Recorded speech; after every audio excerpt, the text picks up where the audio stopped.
اس حوالے سے ڈائگنوز کرنے کے لیے عمومی طور پہ کون کون سی ایسی انویسٹیگیشنز ہیں جو آپ کو ہیلپ فل ہوتی ہیں؟ عموماً ایک اچھی ہسٹری آف فزیکل ایگزامینیشن کے بعد آپ کا ڈاکٹر جو ہے وہ ایک ایم آر آئی تجویز کرتا ہے. ایم آر آئی اس امیجنگ کو کہتے ہیں جس میں آپ کے برین کی تصویریں دیکھی جاتی ہیں اور اس سے بتایا جا سکتا ہے کہ خدا نخواستہ وہاں کوئی ایسی چیز تو نہیں ہے، اور اس کے بعد اگر کوئی ایسی چیز ہوتی ہے تو پھر بایوپسی کر کے اس کی کنفرمیشن کی جاتی ہے. اس کا جو طریقہ علاج ہے اس میں مختلف طریقہ علاج موجود ہیں. ابھی کچھ عرصے سے سائبر نائف کا لوگوں میں کافی اس کا حوالے سے جو ہے وہ چرچا ہے کہ سائبر نائف جو کہتے ہیں کہ ہر طریقہ علاج میں جو ہے نا وہ کہتے ہیں کہ ہر کینسر کا یہ بھام ہے کہ وہ اس کو ٹریٹ کر دیتا ہے. تو اس کا برین ٹیومر میں کتنا رول ہے؟ بہت اچھا سوال ہے، اور اکثر مریض ہمارے پاس آ کے سائبر نائف کے حوالے سے یہ سوال پوچھتے ہیں. دیکھیں، یاد رہے سائبر نائف ایک طریقہ علاج ہے جو ہر کینسر یا ہر پیشنٹ میں استعمال نہیں کیا جا سکتا. اس کی بہت اسپیسیفک انڈیکیشنز ہیں. برین ٹیومر کے حوالے سے اس کا استعمال بنسبت دوسرے کینسر کے زیادہ ہے، کیونکہ یہ ایک طرح سے ریڈیو سرجری ہے. اس جگہ جہاں بیماری ہے وہاں پہ وہ اس ایریا کو جلا دیتا ہے.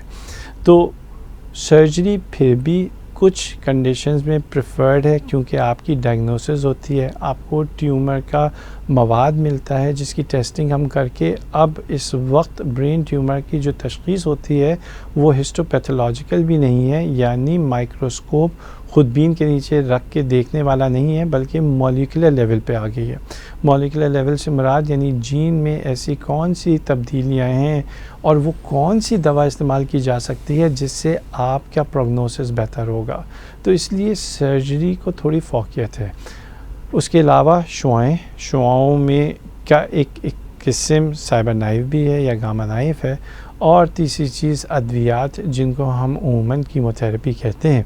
کیموتھراپی صرف نس یعنی آئی وی سے دینے کے علاوہ اب گولیاں بھی آ گئی ہیں جو برین کینسر میں دی جا سکتی ہیں. سرجری یا ریڈیو تھراپی کے بعد مریض میں کیا کوئی ڈیمیج باقی رہ سکتی ہے، یا اس کا جسم کا کوئی حصہ متاثر ہو سکتا ہے اس کی وجہ سے سرجری کے ساتھ؟ دیکھیے، سرجری میں ہم عموماً وہ حصہ نکالتے ہیں جہاں پہ بیماری ہو، اور اگر وہ ایسی جگہ پہ ہو جہاں پہ آپ کا کوئی فنکشن انوالوڈ ہے تو اس پہ اثر آ سکتا ہے.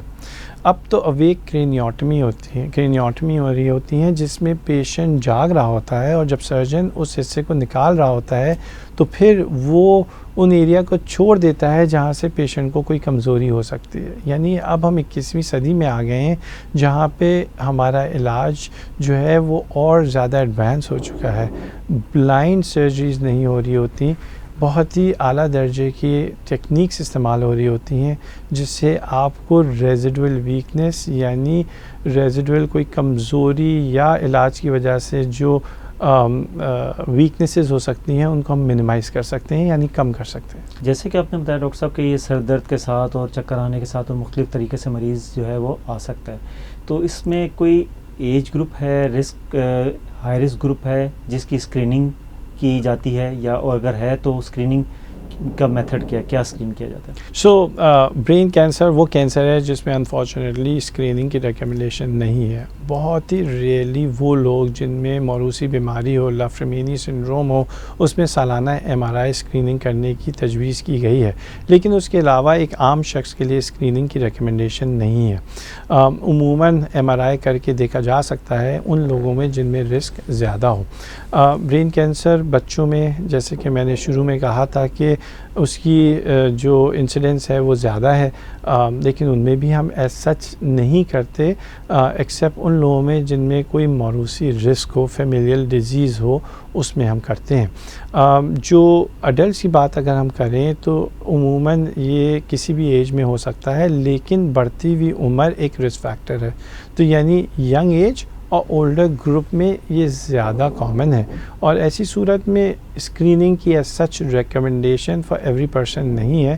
صرف وہ لوگ جن میں کسی اور وجہ سے رسک زیادہ ہے ان میں اسکریننگ میں ایم آر آئی کرایا جاتا ہے. ڈاکٹر عدنان، آپ کا بہت شکریہ، آپ نے برین ٹیومر کے حوالے سے جو کامن کویسچنس ہیں ان کا ایڈریس کیا. ناظرین، اس پروگرام کے ذریعے ہم آپ کو مختلف کینسر کے حوالے سے آگاہی دیتے رہتے ہیں. ہمارے اس پروگرام کو دیکھتے رہیے، آگے بھی ہم آپ کو اگلے پروگرامات میں کینسر کے حوالے سے آگاہی دیتے رہیں گے. آپ کا بہت بہت شکریہ.